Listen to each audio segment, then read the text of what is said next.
Bonjour à toutes et à tous, ma team Kiefer, j'espère que vous allez bien.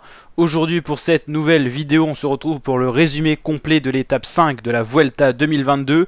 Étape 5, étape de type vallonné, avec quand même plus de 5 ascensions répertoriées au programme, 3 ascensions de 3ème catégorie et 2 de 2ème catégorie, avec une ascension avec un sommet à 17 km de l'arrivée. C'est l'Alto de Vivero qui a été grimpé 2 fois, c'était une boucle finale, une sorte de petit circuit pour le final de cette étape 5 qui arrivait donc dans la ville de Bilbao, c'est-à-dire en gros au nord-ouest de l'Espagne.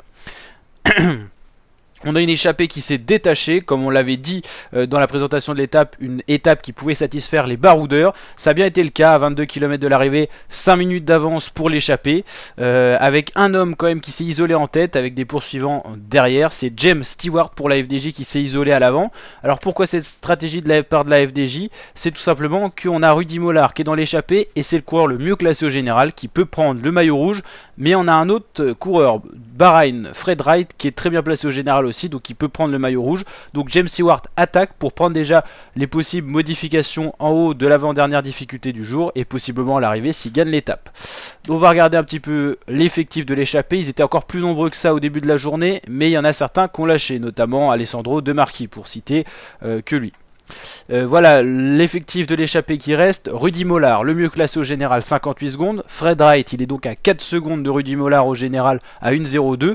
Donc les 3 secondes de modification pour la première place en haut de la dernière difficulté du jour peut remettre Fred Wright dans la course, plus les modifications d'ici C4 à l'arrivée, ça peut être intéressant. Donc en cas de cassure, en plus ça peut se disputer entre ces deux là.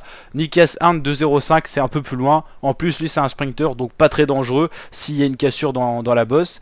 Craddock fait partie de l'échappée, Adria pour la Euskaltel, Pronsky pour la Astana, Marc Soler pour la EAE, Masnada, Mühlberger et Darin Impey, ou encore Langelotti, le monégasque de la petite formation Burgos. C'est lui qu'on voit en dernière position de ce groupe avec le maillot violet. Sa voiture d'ailleurs Burgos qui le suit juste là.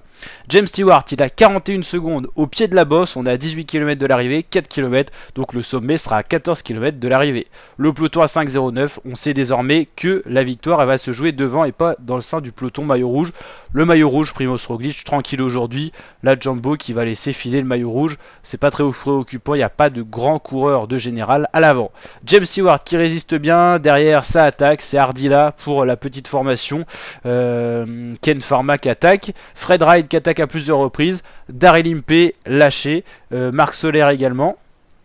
Là c'est encore le deuxième Movistar, c'est Mühlberger. Ah bah non, non, parce que Marc Soler n'est plus Movistar, donc Mühlberger, Movistar qui est lâché aussi. Le peloton derrière ça roule pour se placer dans la dernière ascension du jour. Pas réellement d'attaque, on voit dès le pied de la bosse que ça se relève, c'était pour placer les leaders dans les meilleures conditions. James Stewart résiste mais perd du temps, 29 secondes d'avance sur le groupe de poursuivants. Marc Soler va rentrer puis attaquer dans le peloton. Le champion du monde Alaphilippe est lâché.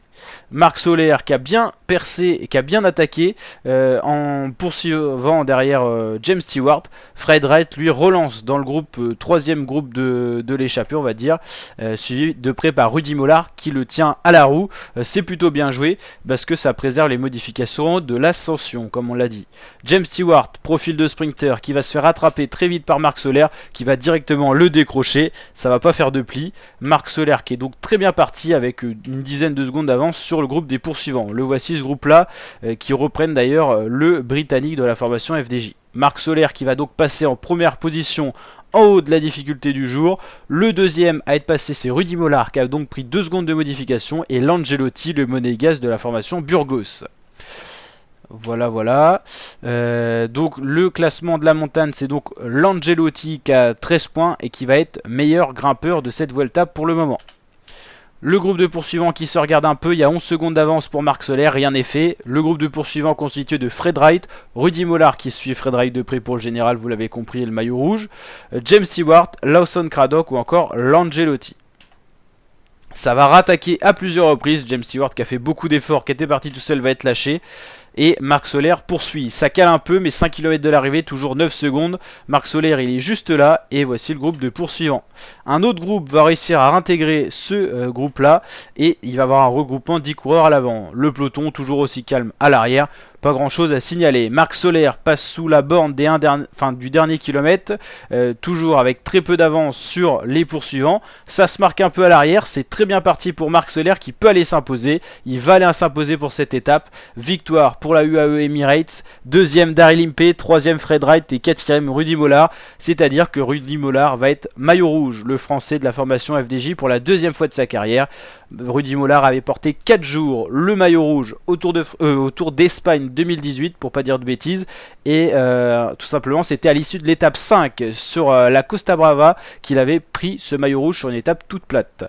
Donc là, avec une belle avance, Rudy Mollard va pouvoir peut-être garder ce maillot rouge plusieurs jours. Attention quand même au coureur Fred Wright qui est juste à 2 secondes, qui pourra aller chercher le maillot rouge sur des modifications ou des choses comme ça. Le peloton arrive tranquillement groupé, pas de bagarre au niveau des favoris, ça a été tranquillement géré. Le nouveau maillot rouge, Rudy Mollard. Fred Wright, alors qu'il va peut-être être maillot blanc, d'après ce que je vois là. Et donc Rudy Mollard, déjà en rouge, voilà. Hop là, on va aller voir les classements. Au niveau du classement de l'étape, on va aller checker ça, on va recharger un petit peu. Marc Soler s'impose donc.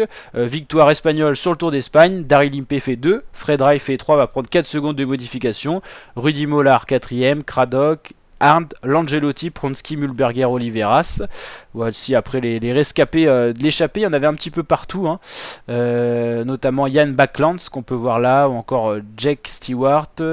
Et après c'est le peloton avec Robert Gesing. Au niveau des classements maillots distinctifs, c'est Rudy Mollard, le français, qui va prendre le maillot rouge, ça fait plaisir pour les tricolores. Hop là. Fred Wright, on l'a dit, à 2 secondes, il faudra se méfier en cas de modification et tout ça, c'est facile à prendre le maillot rouge à 2 secondes. Nikias Arndt 3ème, Craddock 4ème, et ensuite on retrouve les leaders, Roglic qui a déjà été porteur du maillot rouge. Il faut savoir que sur 5 étapes de cette Vuelta, on a toujours eu un porteur du maillot rouge différent. Le premier, c'était tout simplement Robert Gesing suite au contre-la-montre par équipe. Mike Tennyson avait ensuite pris le maillot rouge. En plus, c'est Eduardo Affini à la 3ème étape qu'il a pris. Roglic à la 4ème et Rudy Mollard à la 5ème. Pour l'instant, c'est une Vuelta assez folle. 5 porteurs différents du maillot rouge. Je pense que sur 5 étapes, c'est un ratio plutôt intéressant. Le maillot vert, toujours sur les épaules de Sam Bennett. Mats Pedersen pas loin derrière. Le meilleur grimpeur, on l'a dit, c'est le monégasque Victor Langelotti pour la petite formation Burgos. Ensuite, Roger Adria Oliveira à 6.2ème. Ensuite, Craddock. Le meilleur jeune, c'est Fred Wright qui va quand même pouvoir porter un maillot distinctif, c'est pas rien. Le deuxième, c'est Pavel Sivakov, un français pour la formation Ineos. Remco un peu plus loin. Et pour le classement par équipe, FDJ devant UAE Emirates, Bike Exchange, Jayco. Donc voilà, plutôt intéressant tout ce qui s'est passé aujourd'hui. On va aller checker l'étape 6 qui sera une étape de montagne. Est-ce que Rudy Mollard va conserver son maillot rouge? Fred Wright il grimpe plutôt pas mal, donc on le saura dès demain. Allez la team, n'hésitez pas à liker ce résumé s'il vous a plu, vous abonner, activer la cloche pour suivre la Vuelta, le Tour d'Espagne sur ma chaîne YouTube. Et je vous dis à très bientôt pour de nouvelles vidéos. Ciao ciao.